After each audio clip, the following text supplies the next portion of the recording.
Elena. Now, what are the papers making of the situation in the UK, where you've got David Cameron vetoing any changes to EU treaties, but you've got his deputy Nick Clegg saying that he's pretty disappointed by this and it's bad for Britain? It's a bit of a mess, isn't it? Coalition in crisis as Lib Dems hit back. That's the front page over at The Independent. They're, of course, talking about Nick Clegg, who said Britain would become an irrelevance internationally and that he was very disappointed in Cameron's decision yesterday.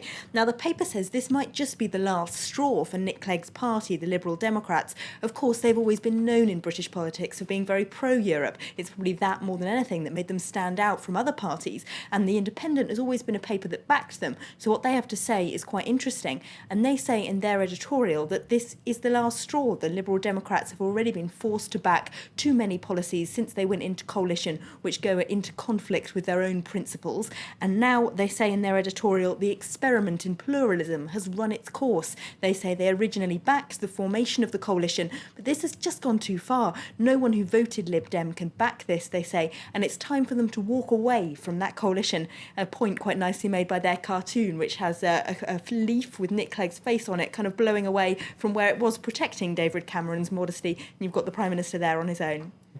With his trousers down.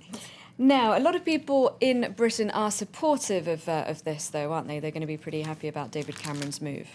Well, that's what the Times says. Voters back veto as coalition is put to the test is their front page, and they've got this big 57% on it. That's how many people, according to a Times poll, say that they backed Cameron's stance on Europe. And in fact, inside that paper, they say this is going to be a good moment for the Tory Eurosceptics. They've really got their wind in their sails. They think the Liberal Democrats might be unhappy, but they might even reckon that they could take the Liberal Democrats pulling out of the coalition and having to have a new general election in their sails. They reckon that this Euroscepticism plays well with the public and that it could even lead them to winning a general election with a Conservative majority, which would of course pursue an even more Eurosceptic policy than Cameron is now.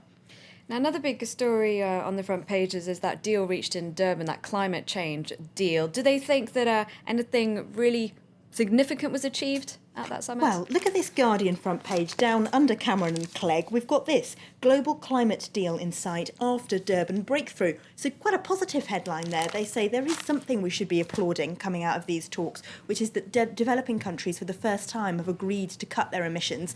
But the Guardian's environment editor on his own blog says that this is a guarantee that our children will be worse off than we are, saying that basically we've just kicked the can down the road, meaning that any definite change, any legally binding change, has been put off until at least 2020, which is just too late. By that time, the planet will have warmed to an unacceptable degree. There's also an interesting piece in the New York Times saying that we were stupid to expect anything of these climate change talks anyway. They say that if we're going to do anything to stop the world from heating up, then it will be small-scale local change that does it, technological change, changes in the way we live our lives, but we can't really expect anything to come out of a big international summit that will change anything.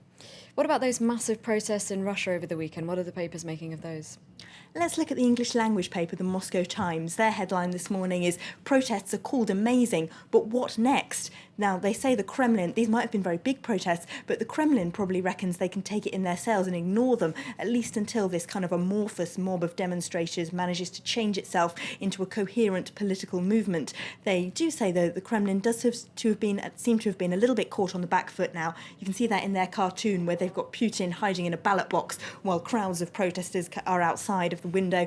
And they say in their editorial that there's lots of things the Kremlin could have done to placate these demonstrators, like calling for fresh elections, but the fact that they haven't done that kind of shows that they still haven't quite understood what our Russian voters are feeling.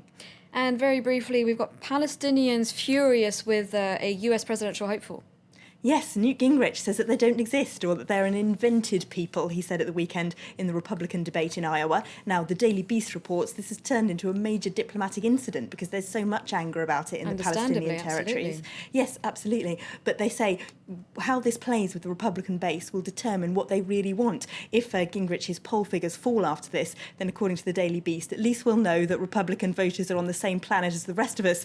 But if he still continues going up, then we'll know that they're not. OK, thanks very much, Elena, for that look at the international newspapers. Still to come, a space-age piggyback, how the